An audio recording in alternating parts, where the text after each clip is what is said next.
Passamos agora à conferência do Sr. Marlon Haigdal, psicólogo junguiano formado pela Universidade Federal do Paraná, especialista em psicologia analítica pela PUC Paraná, atua em consultório particular.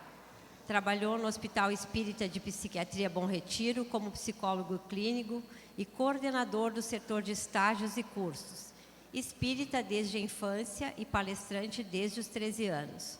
Vinculado à Sociedade Espírita Cláudio Reis, onde é coordenador de estudos e dirigente de trabalhos mediúnicos.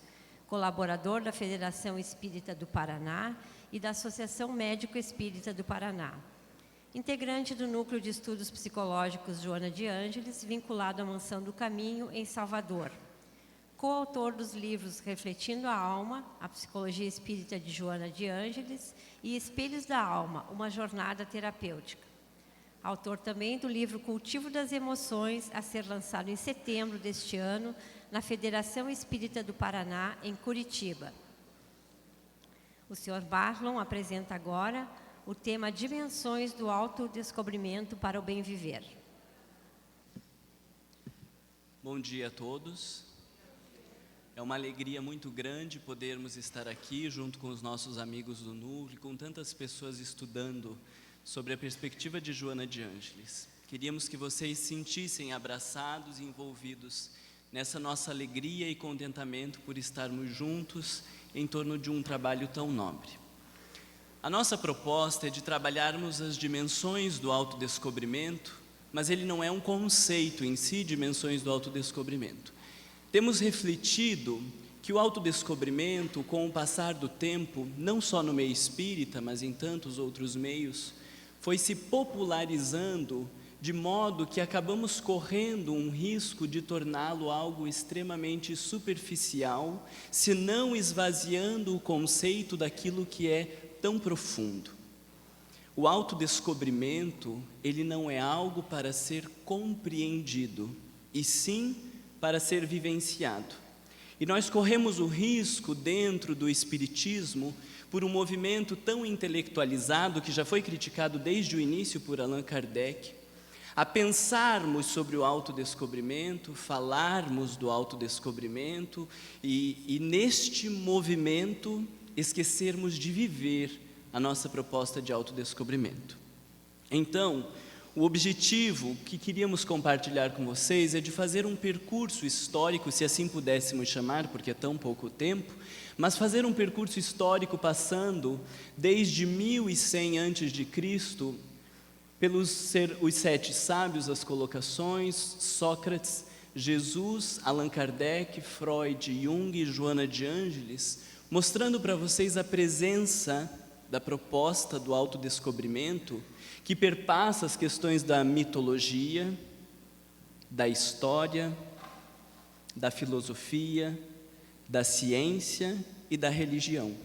Então, o que mais nos chama a atenção é este movimento que fomos vivendo, pelo menos podemos dizer, da civilização ocidental, esse grande movimento que vivemos confluindo para que hoje encarássemos cada vez mais, com mais segurança e certeza, o nosso mundo interior. Então a proposta, ela começa com a ruína do Templo de Delfos. Não sei se vocês já ouviram falar, mas o Templo de Delfos, ele é datado entre 1100 a.C. e 750 e ficou conhecido como o Templo do Deus Apolo. As pessoas buscavam o Templo de Delfos para fazer perguntas, porque àquela época existia a pitonisa, moças jovens que entravam no processo que hoje nós compreendemos como um transe mediúnico, simbolicamente em contato com o deus Apolo, e neste movimento podia oferecer às pessoas que buscavam o templo respostas para as questões cotidianas, para as suas dificuldades, para os seus problemas. E nós achamos muito interessante o simbolismo do Templo de Delfos e fiz alguma coisa aqui. E queríamos compartilhar com vocês essa ideia de que o nascimento do deus Apolo, ele representa o início de um novo tempo para a humanidade. Uma necessidade da época do surgimento da consciência, Apolo é considerado, na mitologia grega, o deus do conhece-te a ti mesmo e do nada em demasia. Apolo é considerado o fiel representante de seu pai Zeus, considerado um deus solar, deste estado da consciência. E quando ele tem essa vitória sobre a grande serpente que dominava o templo, nesse processo simboliza a libertação da hipertrofia das forças naturais, pois a serpente também representa, segundo Jung, a natureza terrena do ser humano, da qual não tem consciência. Então, pelo menos para nós, nesta perspectiva do autodescobrimento, nós encontramos ali a representação de um marco na história da humanidade, deste rompimento com estas forças naturais que nos dominavam, na busca pelo desenvolvimento da consciência.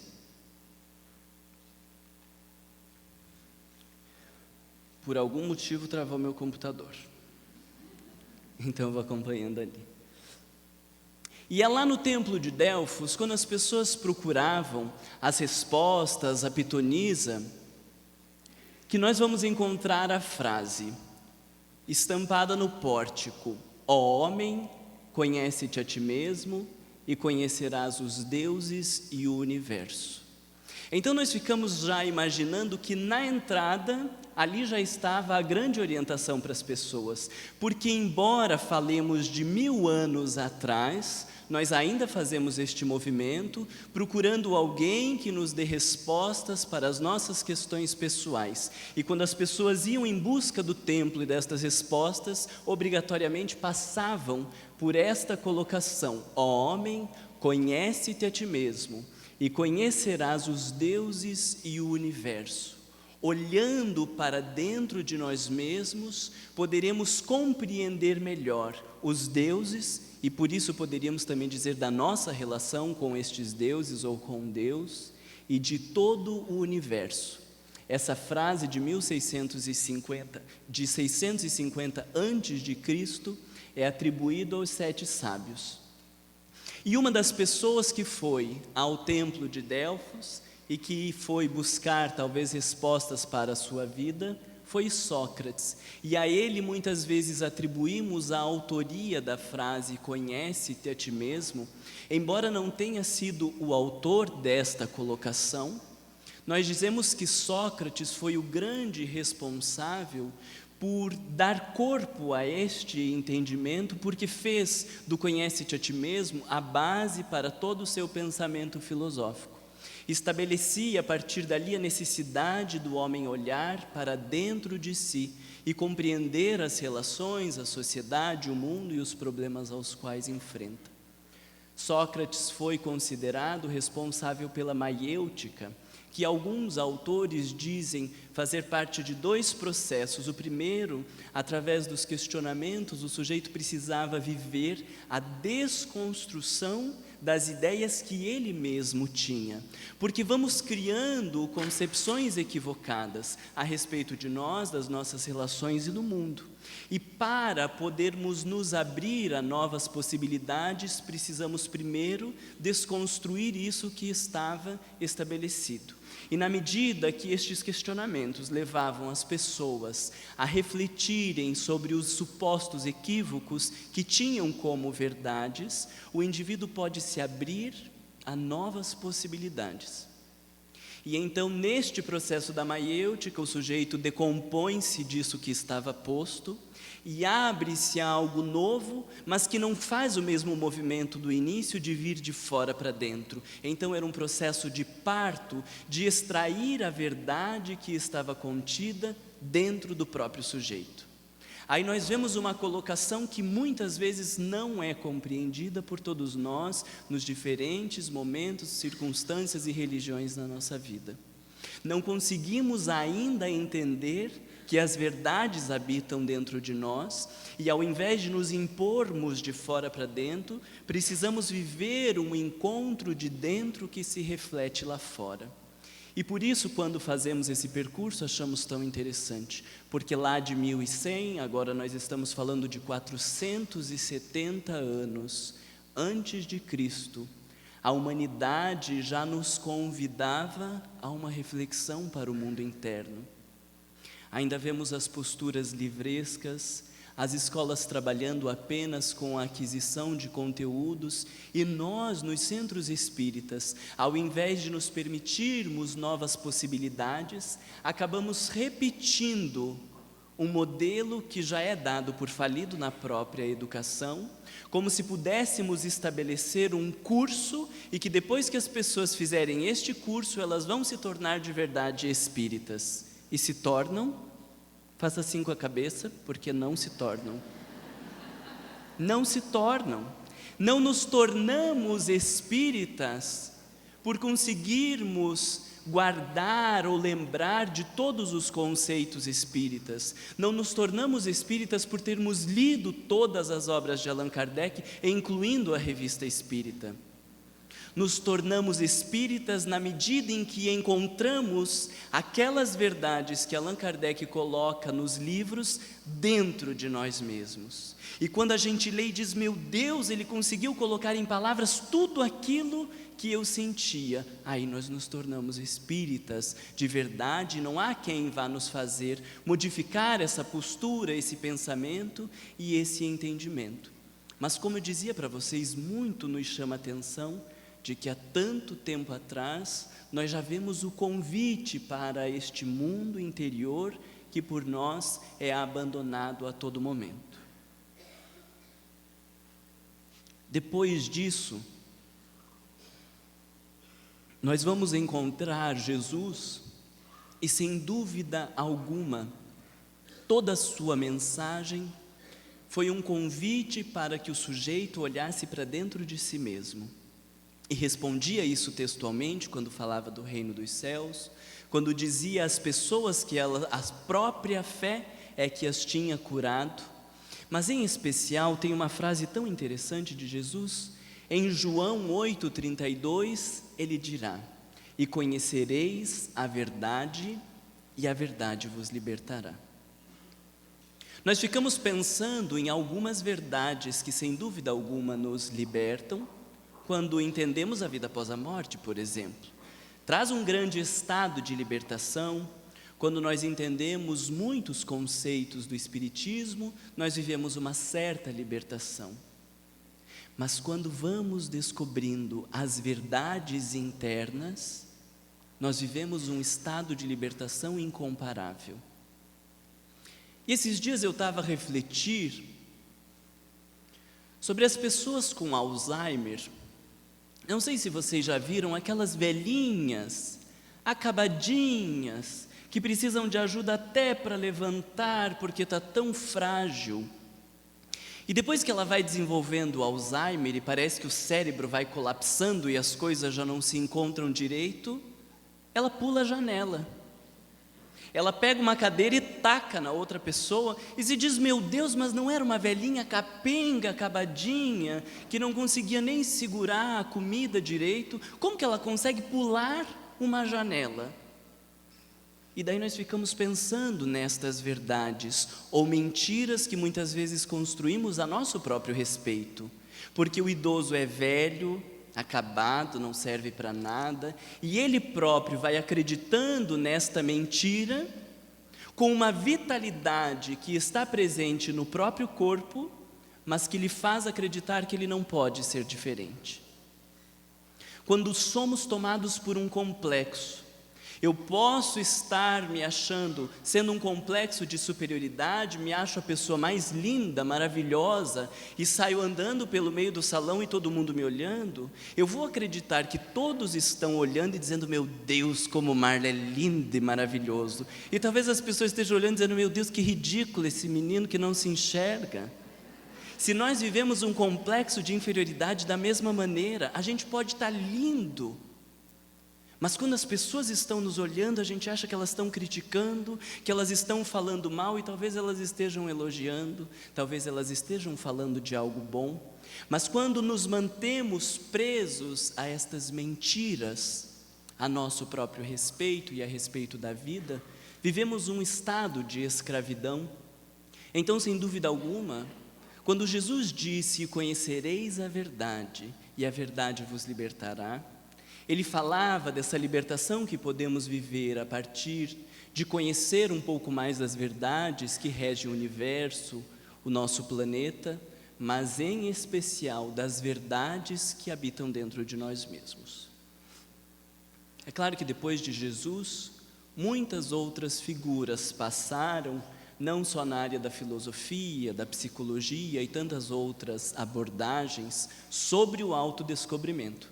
Mas como nós queremos fazer um percurso rápido, nós vamos nos ater a duas figuras muito próximas de Jesus, que não teorizaram a respeito do autodescobrimento, mas que por reconhecerem esta cisão dentro deles mesmos, imaginamos que conseguiram transformar suas vidas e o propósito ao qual estavam ligados de maneira nunca antes vista.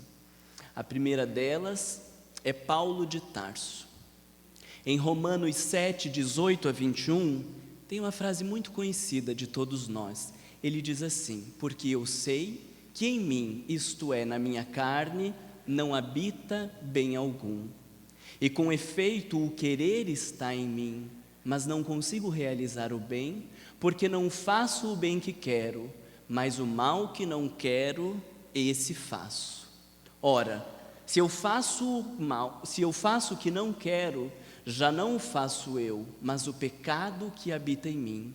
Acho então esta lei em mim, que quando quero fazer o bem, o mal está comigo."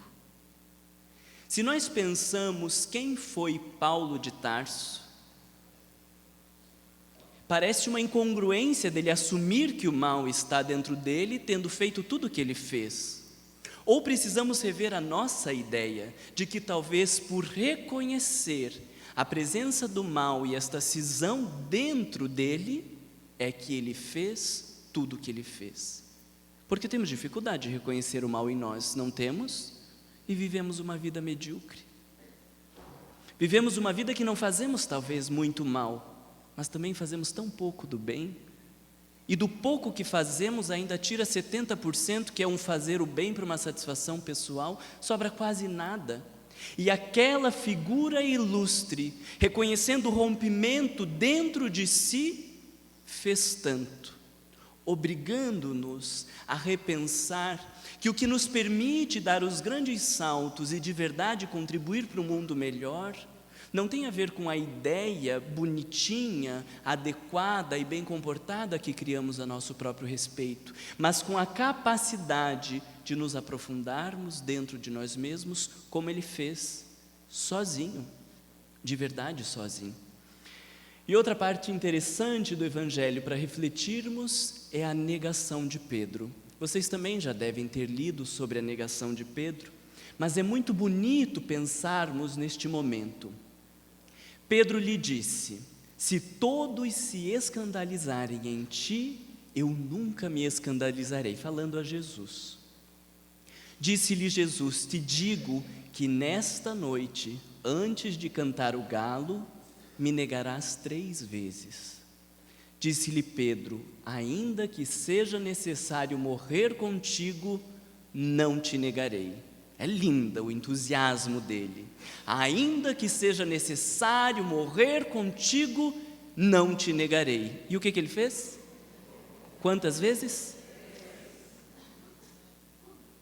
Como assim, né? Ele dizia que poderia morrer com Jesus, mas não conseguia reconhecer até este momento as fragilidades dentro dele mesmo. No mínimo que confiasse na autoridade de Jesus de dizer: "Bom, mestre, se você está dizendo, eu vou acreditar que eu vou negar."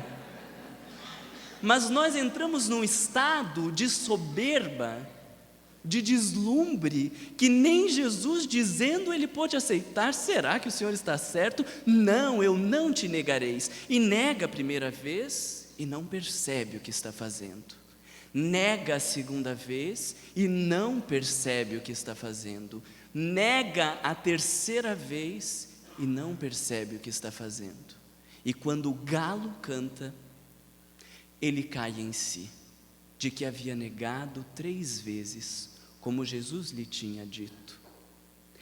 Certamente neste momento, ele consegue reconhecer o rompimento dentro dele mesmo, porque disse a Jesus, ele prometeu que jamais o negaria, e negou. E por reconhecer este rompimento dentro de si, queremos imaginar igualmente a Paulo de Tarso.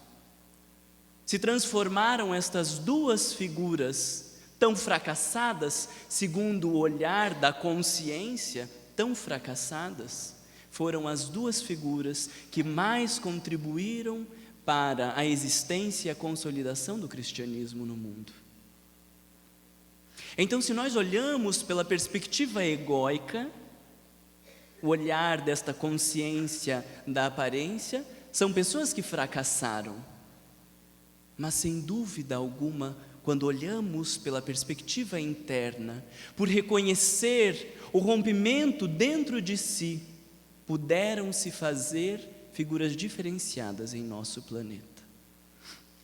Depois disso, como falávamos, muitas outras pessoas passaram, e nós vamos a Allan Kardec porque o nosso foco é a doutrina espírita, e começamos a refletir sobre o autodescobrimento por nos depararmos com essa questão de Allan Kardec, não por um curso de filosofia ou de psicologia. Na questão 919, que certamente é do conhecimento de todos, Allan Kardec pergunta aos espíritos: qual o meio prático mais eficaz que o homem tem de se melhorar nesta vida e de resistir ao arrastamento do mal? E quando não temos consciência desta resposta, nós dizemos às pessoas que elas precisam fazer oração, que elas precisam fazer o evangelho no lar, que elas precisam ir ao centro espírita, no grupo de estudo, que elas precisam receber o passe, que elas precisam fazer um monte de coisas, e daí elas não serão arrastadas pelo mal, e elas se transformarão moralmente, e ainda fazer a caridade. Não é isso que a gente fala? Faça assim ou faça assim. Falamos. Aí os espíritos respondem: um sábio da antiguidade vos disse, conhece-te a ti mesmo. E nós ficamos a pensar, por que eles responderam autodescobrimento, quando Kardec falava de um meio prático, mais eficaz de se melhorar nessa vida e de não ser arrastado ao mal?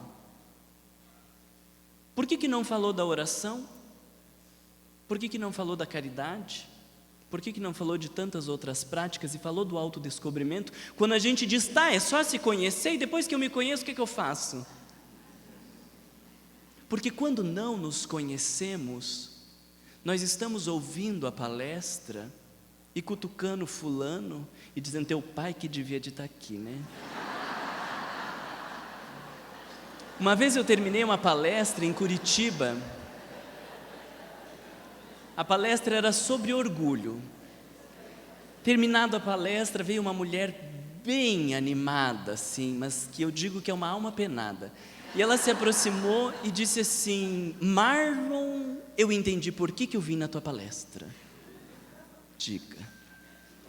Porque esse negócio do orgulho já está bem resolvido dentro de mim, mas o meu marido e os meus filhos... Então ela veio ali para aprender sobre o orgulho, para poder levar ao seu marido e aos seus filhos. E eu fiquei pensando, coitado deste marido, coitado destes filhos que tem que conviver com uma mulher dessa.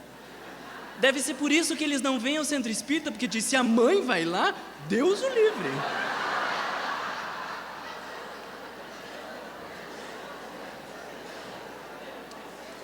Se nós não tivermos um mínimo de autodescobrimento, nós fazemos uma oração não no sentido do louvor e do encontro com Deus, nós queremos mandar em Deus.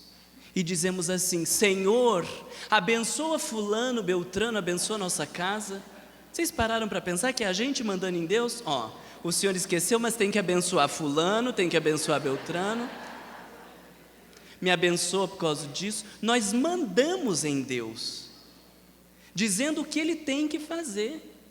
que Ele tem que nos perdoar, que Ele tem que nos amar, que Ele tem que nos abençoar, que Ele tem que trazer luz, porque não reconhecemos a nossa limitação e a nossa pequenez, e não é nem um lugar de iguais, eu e Deus, é eu e Deus, como se Ele fosse o nosso servo, e Ele tivesse que atender às nossas vontades.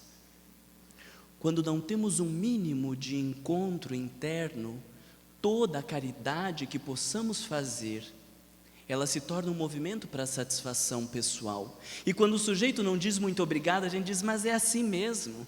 Nunca para dizer um muito obrigado, porque revela que a gente não estava preocupado em auxiliar o outro, nós estávamos preocupados em sermos reconhecidos, porque se tivéssemos noção da nossa pequenez e da nossa limitação, sentiríamos no fundo do coração a gratidão por podermos ajudar aquela pessoa.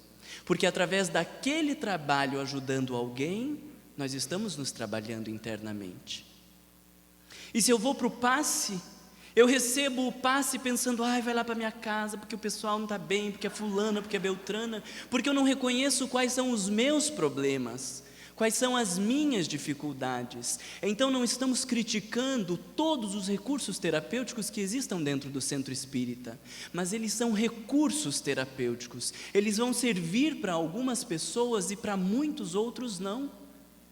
E o grande elemento que vai diferenciar para quem o centro espírita será eficaz e para quem não será, passa pelo autodescobrimento.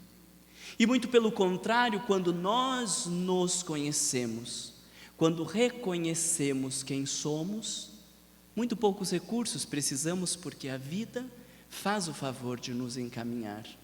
Então, quando Allan Kardec traz essa questão para nós no movimento espírita, nos faz refletir que existe um movimento voltado para o exterior e que precisamos nos convidar a olharmos para dentro de nós mesmos. E isso muito antes do desenvolvimento da psicologia como hoje nós a conhecemos. Porque o Livro dos Espíritos, o primeiro livro é lançado, a primeira edição, em 1857. Kardec já nos convidava a olharmos para dentro de nós.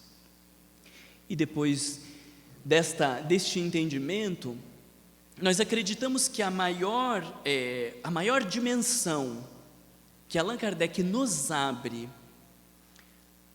para entendermos o autodescobrimento se dá do reconhecimento do nosso nível de evolução, da nossa evolução moral. E eu sei que já é do conhecimento da grande maioria essa escala dos mundos, mas queria que vocês olhassem com esta perspectiva do autodescobrimento.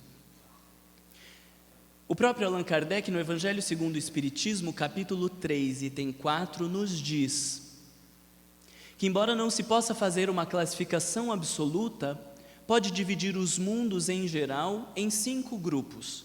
Não precisa ser assim tão estanque, mas para que tenhamos noção de 5 grupos. O primeiro são os mundos primitivos, destinados às primeiras encarnações da alma humana. Quando nós estamos falando dos mundos primitivos e primeiras encarnações, sabemos que não estamos mais nas primeiras encarnações. Já temos características bem marcadas, seja para o bem ou para o mal. Já temos um desenvolvimento intelectual que nos deixa claro que não estamos neste mundo. E pensando neste processo de evolução, dá uma decepção enorme, porque a gente já cai no segundo. De 5, a gente está no segundo. Parece que vai subindo, sobe só um degrau e já chegou em nós. E nos mundos de provas e expiações, olha a definição que Allan Kardec nos dá: o mal predomina. Então eu queria que você olhasse para dentro de si e me dissesse: o mal predomina no seu comportamento?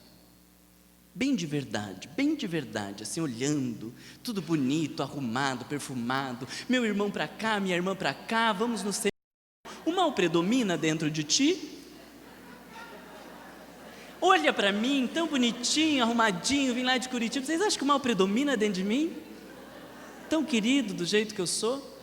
Então nós ficamos pensando que ou Deus errou de ter nos posto na terra,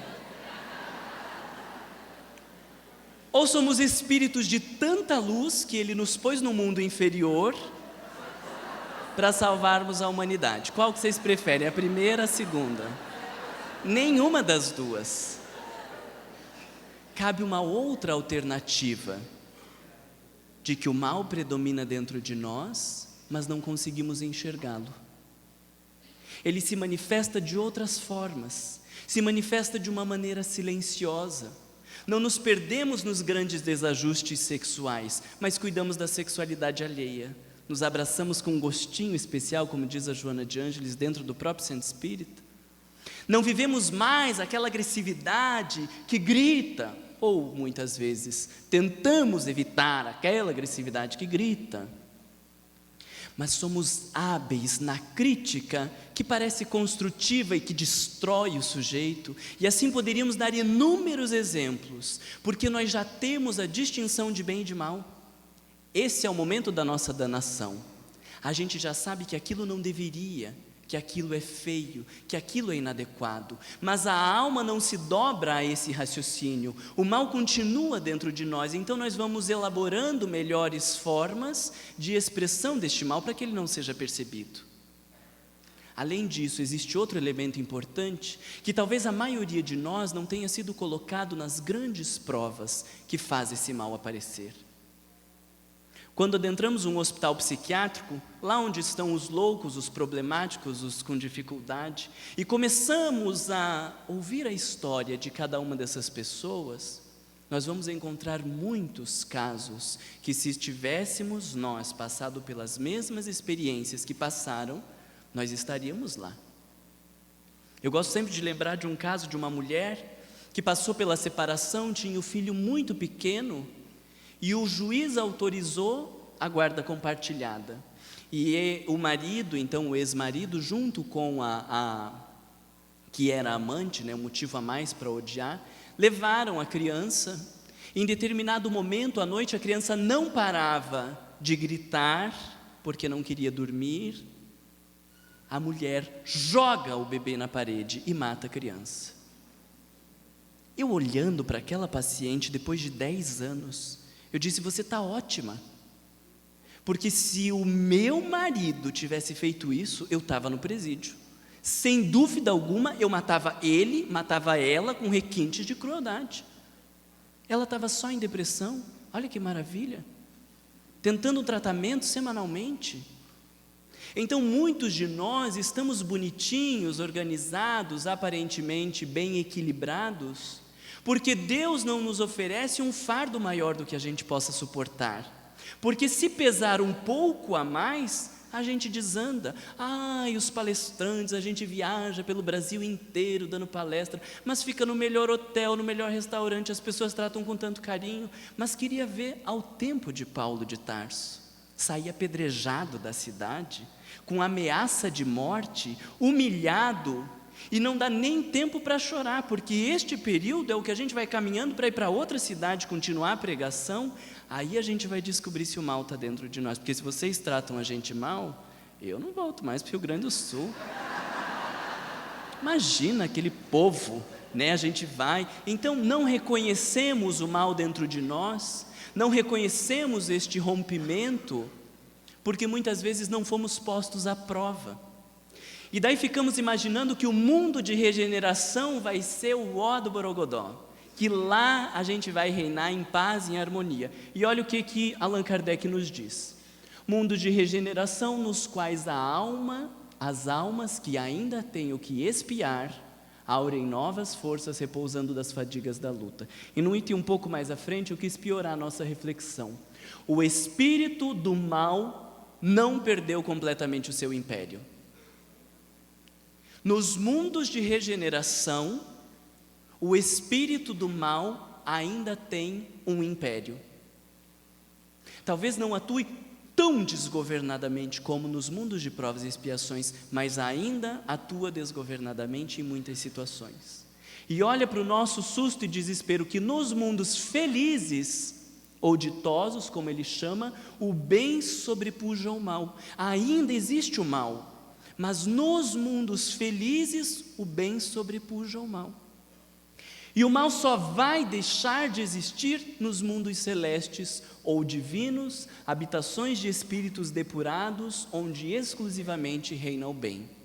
Então, se nós fôssemos pensar neste percurso, fazendo uma comparação simplista de uma criança que entra na educação infantil e que termina lá no final da graduação, considerando em 5 anos de graduação, estar nos mundos de provas e expiações, tentando ir para a regeneração, que é o que nós estamos, é comparado a uma criança de 4ª série. O que é, pensando num médico, num advogado, num psicólogo, num engenheiro, uma criança de 4ª série? Fala nada. Porque não é nada. Você consegue ver o médico ali na criança de 4ª série, o engenheiro? Somos nós, fazendo uma exigência descabida por sermos algo que não somos, criando esta sombra perniciosa que o nosso amigo Gelson nos fez pensar e refletir, extremamente perniciosa, porque já temos a diferenciação de bem e de mal que nos mundos primitivos não há. E por isso vivemos um momento crítico, porque por saber o caminho que não deveríamos fazer, nós vamos sabotando, criando aparências, camuflando as coisas e tentando fugir do encontro com nós mesmos. E somado a todo este esforço de nos auxiliar no processo de autoencontro, nós vamos encontrar Freud de 1856, veja que até 1939 foi a sua existência terrena, e Freud ele foi um médico neurologista, criou a psicanálise, o grande marco dele foi em 1900, veja quanto tempo depois de o espiritismo, e a sua primeira tópica até 1920, a primeira parte da sua teoria, ele estabelece consciente, pré-consciente e inconsciente. Eu digo que Freud foi uma tragédia na vida da humanidade, porque nós acreditávamos que se eu disser, eu perdoei o fulano, eu não tenho esse negócio, a mulherada que não tem instinto sexual, o sexo está resolvido na minha vida, não sinto mais falta dessa coisa, parece que está assim super evoluído. Freud vai dizer, todo esse negócio que a gente acha que conseguiu eliminar, talvez o máximo que a gente conseguiu fazer foi jogar para o inconsciente. E quanto mais tempo essa coisa continuar lá no inconsciente, como um mofo, um morbo, aquele negócio vai crescendo e mais vai nos prejudicar. Danado ele, não foi? Era tão melhor a ideia de que a gente eliminando as coisas da nossa consciência, nós estaríamos super bem resolvidos. E daí vem ele com essa tal da teoria e enfia o negócio da sexualidade, meu Deus do céu, desandou o nosso projeto de bem viver. Porque ele vai nos falar, além disso, do id, do ego e do superego. E o id é a nossa parte instintiva, que todos temos, que tentamos aplacar a todo momento, porque acreditamos que os nossos instintos são feios, são prejudiciais, eles precisam ser escondidos, que essa energia da agressividade, da sexualidade precisa ser camuflada, porque isso só atrapalha o nosso desenvolvimento moral, e ele vem nos trazer uma outra forma de compreender o ser humano, uma dimensão muito mais ampla, de que não devemos trabalhar pela organização, manutenção e elevação da consciência do que temos no consciente, ou poderíamos dizer do ego, mas que precisamos trabalhar com este mundo imenso que nos compõe, porque gastamos um tempo enorme para organizar aquilo que temos no consciente, mas este mundo inconsciente, segundo ele em alguns momentos dizia, que é uma pequena parte de um grande iceberg, com mais de 95% escondido de nós mesmos. E depois de Freud vem Jung, em 1875, é o seu nascimento. O Jung foi médico psiquiatra, criador da psicologia analítica ou da psicologia complexa. Até 1913 ele teve uma relação com Freud, e depois disso ele rompe. Em 1914 a 18 vive um grande confronto com a sua psique, que está lá todo documentado no livro vermelho, de uma grande viagem para dentro de si. Jung estudou os povos primitivos, yoga, Índia, alquimia, mitologia, buscando uma compreensão mais ampla a respeito do ser humano, e ele traz a ideia do consciente e do inconsciente pessoal, que já é este rompimento que nós reconhecemos entre o que temos no consciente e o mundo imenso do nosso inconsciente, que desconhecemos, que nos enganamos, mas além disso, traz um inconsciente extrapessoal, um inconsciente coletivo, que nos permite unir perfeitamente com o entendimento da doutrina espírita, das vidas passadas ou das reencarnações anteriores, de tudo aquilo que fomos vivendo e acumulando ao longo das milhares de existências que nós já tivemos. Então, sem dúvida nenhuma, Jung amplia de maneira nunca antes vista o quanto nós nos desconhecemos, a ponto de relacionar tudo aquilo que eu tenho na consciência, tudo aquilo que eu sei a meu respeito,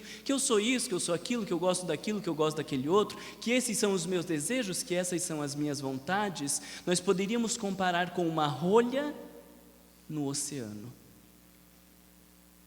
Como se nós soubéssemos quais são as nossas intenções. Mas será que ao ir fazer a palestra no Rio Grande do Sul, eu estou preocupado com o grande público para libertar aquelas almas sofridas da escuridão? Ou será que eu posso adorar um púlpito, um microfone, um aplausozinho? É óbvio que, como é difícil a gente dizer do púlpito e do aplauso que a gente adora, a gente vai dizer com certeza que nós vamos levar a mensagem de Jesus para o resto do mundo. Mas será que lá dentro é isso que nos move? Será que aquela mãe que cuida tanto, ama tanto aquela criança? Será que aquela relação é desta forma? Ou será que este mundo interno pode revelar coisas muito piores do que nós imaginamos? E Jung, ele trouxe estes confrontos. E eu trouxe 3 frases do livro Psicologia e Alquimia para a gente pensar junto sobre este grande confronto e o medo que todos nós temos. Ele diz que a consciência do homem moderno distanciou-se demasiadamente da realidade do inconsciente. Nós não nos reconhecemos como um inconsciente, nós reconhecemos o ego, nós reconhecemos essas coisas que temos na mente como se isso fosse tudo. Temos dificuldade em nos reconhecer como seres de um inconsciente. Ele, o homem, acabou por esquecer-se que a psique não depende da nossa intenção, mas é em sua maior parte autônoma e inconsciente. Ou seja, nós fazemos, mas não sabemos o que fazemos. Achamos que sabemos, mas não fazemos. Quem aqui já leu O Homem de Bem do Evangelho? Levanta a mão para eu ver. Texto lindo, todo mundo já leu, né? E por que não está vivendo? Por que não vive? Se a gente já sabe que aquilo é a melhor alternativa, na hora que nós nos deparamos com o próprio comportamento, somos obrigados a assumir que então, se este ego e se essa consciência não está determinando o comportamento, porque pela nossa vontade consciente já teríamos virado espíritos puros, então existe uma outra força determinando a nossa conduta. E ao invés de querer olhar para ela, de querer se aproximar e dialogar com ela, nós achamos que precisamos ganhar mais força para nos impor a ela, porque nos reconhecemos apenas como um ego e não como essa totalidade da psique. Não precisamos de mais força egóica para nos sobrepor ao inconsciente. Precisamos da coragem para aceitar este tamanho pequenino e entrar em contato com o inconsciente. Por isso, o contato com o inconsciente provoca um terror pânico no homem civilizado.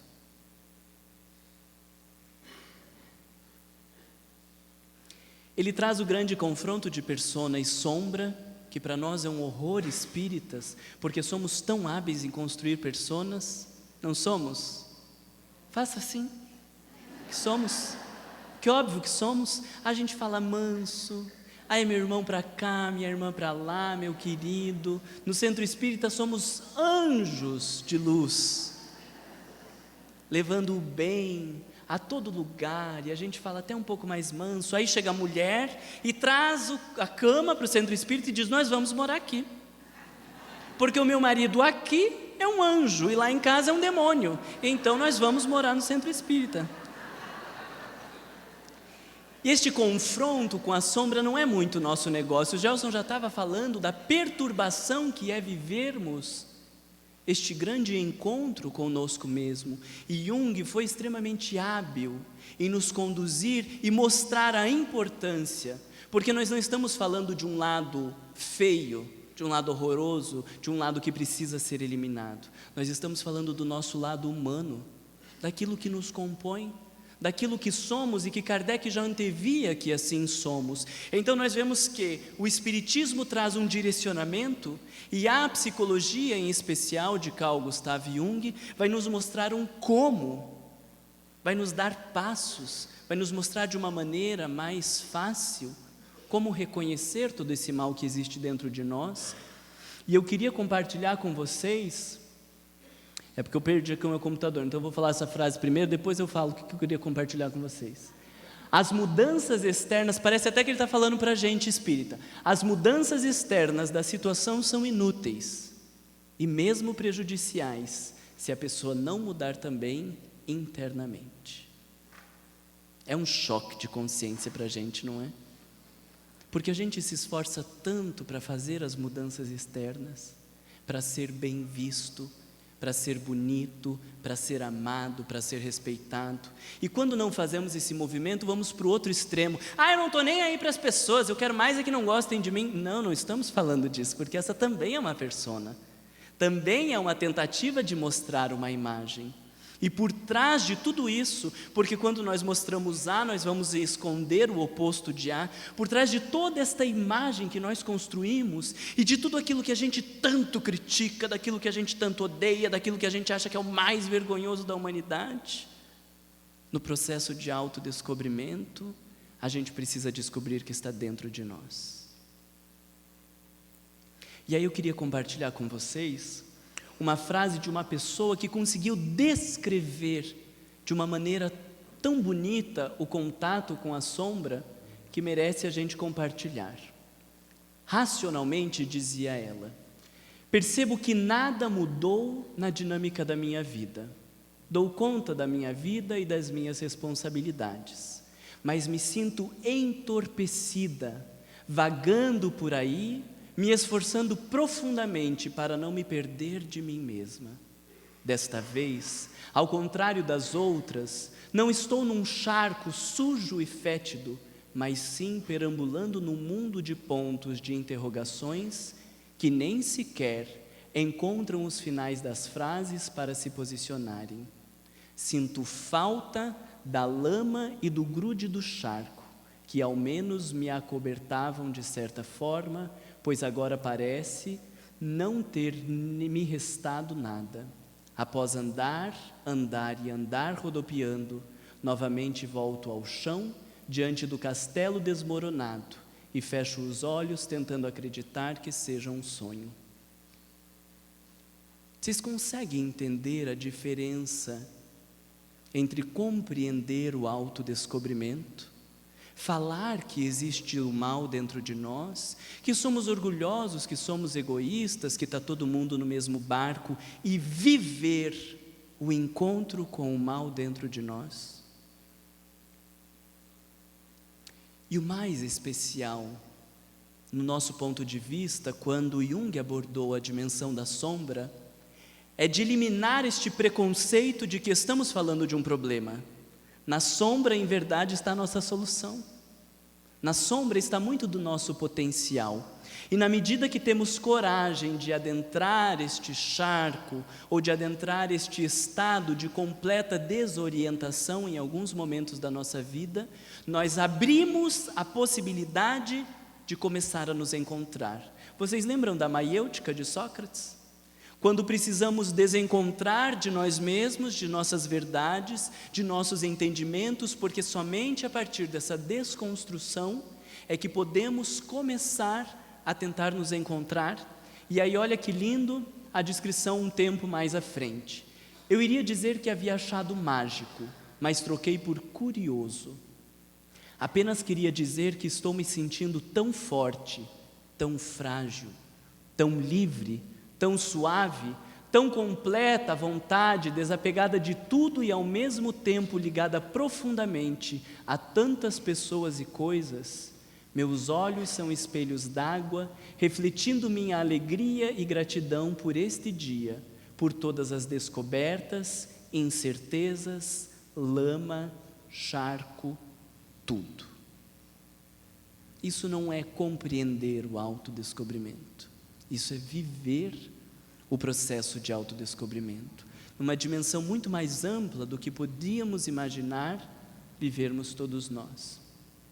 E além disso, ele traz o grande confronto do ego com o self, porque quando eu li essa frase que eu vou passar para vocês, é que eu comecei a refletir sobre essa inquietação de que autodescobrimento nós estamos falando no movimento espírita. Olha o que ele diz.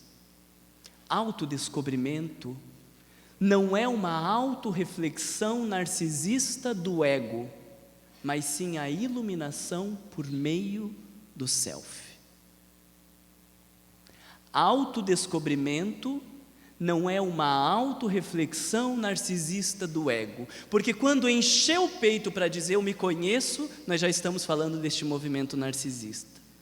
Nós vimos pessoas que após 2 anos estudando o livro Autodescobrimento, na avaliação final, talvez até para querer agradar um pouco o coordenador, disseram, depois deste livro, eu me conheço. 6 anos, 10 anos de um processo de análise, e o sujeito diz, pelo menos na psicanálise, eles adoram essa frase, eu já sou analisado. Como assim? Já está resolvido, esse fluxo aí de consciente e inconsciente está perfeitamente organizado dentro de mim. Porque fazemos, de alguma maneira, grande parte desse autodescobrimento, um movimento de autorreflexão narcisista do ego. Quando vamos nos conhecendo, nós não vamos nos empoderando, nós não vamos nos achando, como dizia o complexo da Iris. Nós vamos diminuindo, mas não é um diminuir da inferioridade, não é um diminuir do menosprezo, é um diminuir no sentido de assumir o nosso verdadeiro lugar no mundo, que é muito pequeno, extremamente pequeno. Madre Teresa de Calcutá, com todo o seu trabalho, o comparou com uma gota no oceano. Mas não é num sentido de menosprezo, porque ela dizia, sem esta gota, o oceano não seria o mesmo.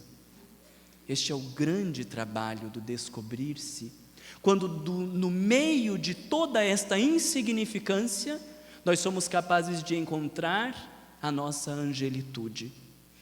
Quando nos fazemos pequenos, de verdade podemos nos tornar grandes, mas não pelo que somos, mas pela possibilidade da habitação de Deus em nós, representado pelo self. Não deste ego que sabe, que faz e que acontece, mas como diria Paulo, eu vivo, mas não sou eu quem vive, é o Cristo que vive em mim. Eu estou ali para direcionar as coisas, para falar, para fazer e acontecer, mas não é a minha vontade egóica que predomina, é esta vontade divina. Então, para a gente finalizar, nós vamos a esta frase de Joana de Ângeles, que o grande desafio contemporâneo para o homem é o seu autodescobrimento. Porque Joana de Ângeles, então, para nós, fez esse trabalho incrível de conciliar todo o percurso histórico, filosófico, psicológico e religioso numa abordagem. Quando nós olhamos para aqueles 16 livros de Joana de Ângeles, não temos talvez a noção da importância do trabalho para o nosso desenvolvimento moral, de tudo que ali se encontra, e lemos, relemos, e não temos vontade de parar de ler e reler nunca aquelas obras, tamanha a sua profundidade. Mas quando ela diz que é o grande desafio contemporâneo, vocês sabem o que significa desafio? A gente desafia, o desafio que você vem até aqui em cima, faz esse tipo de desafio? Não, mas eu desafio ver se ela consegue pular daqui, lá em cima, porque desafio é uma palavra que quer dizer aquilo que não está facilmente ao nosso alcance, aquilo que não vamos conseguir realizar com facilidade. Por isso, pensar que o autodescobrimento é o desafio da atualidade, nós estamos entendendo que aquilo que estamos chamando de autodescobrimento, muitas vezes no movimento espírita, é muito menos do que a proposta que a mentora nos faz, porque não é algo facilmente alcançado, não é algo que se atinge, e isso que nós atingimos é uma compreensão do autodescobrimento, mas não a vivência do autodescobrimento. Jung fala que esta cisão entre inconsciente e consciente não se dá através da compreensão, ela se dá através da vivência. Então, de fato, para terminar, eu deixo essa frase para vocês pensarem, que precisamos trabalhar pelo ajustamento do anjo com o demônio interiores. Não estamos no momento de consolidação das grandes virtudes. Sem sombra de dúvida, somos almas extremamente inferiores, limitadas, pequenas, mas na medida em que conseguimos assumir tudo isso que existe dentro de nós, começamos a abrir a possibilidade do divino num verdadeiro encontro entre o anjo e o demônio que nos habitam. Pela atenção de vocês, pelo convite da Associação Médico Espírita, muito obrigado.